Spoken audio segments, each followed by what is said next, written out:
For this one, let's dive into the incidents surrounding Uruguayan Flight 571. On October 13th of 1972, a rugby team, along with some of their family and friends, they boarded a small Uruguayan plane, number 571, and headed to Chile for a match. While heading over the rugged terrain of the Andes Mountains, and after entering severe turbulence, the aircraft started to fall into the mountains and crashed into a snow-covered peak. The crash itself killed dozens of people, and the many who did survive suffered very serious injuries. And as many of you may already know from the stories, the extreme conditions of the mountain, and couple that with the lack of supplies, led to unimaginable methods of survival. Those with enough strength helped everybody else. They made blankets out of plane seats. They used the plane's aluminum to melt snow to make water. They wrote SOS on the roof of the fuselage out of lipstick, but there wasn't enough of it to make it big enough to be seen by air. The group did what they could to survive. They rationed what food they could find from the luggage, and that food was 8 bars of chocolate, a can of mussels, 3 jars of jam, nuts, dried fruit, some lollipops, and a bottle of wine, but it wasn't enough, and after a week, the food was all gone.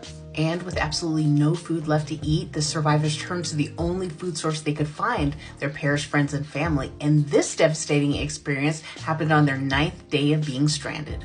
Survivor Roberto Canessa, who was 19 at the time, recalled, "That was very tough. Your mouth doesn't want to open because you feel so miserable and sad about what you have to do."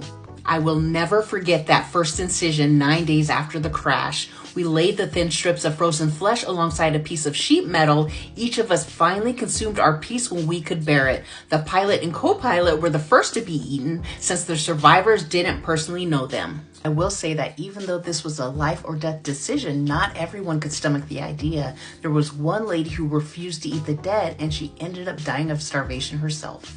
2 months after the crash on December 12th, Roberto Canessa and Nando Parado decided to make the journey into the mountains to search for help. The two scaled the rugged route without any map or climbing equipment.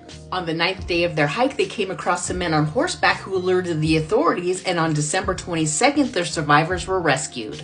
By then, it had been 72 days since the plane had crashed, and only 16 out of the 45 people on the flight survived the ordeal.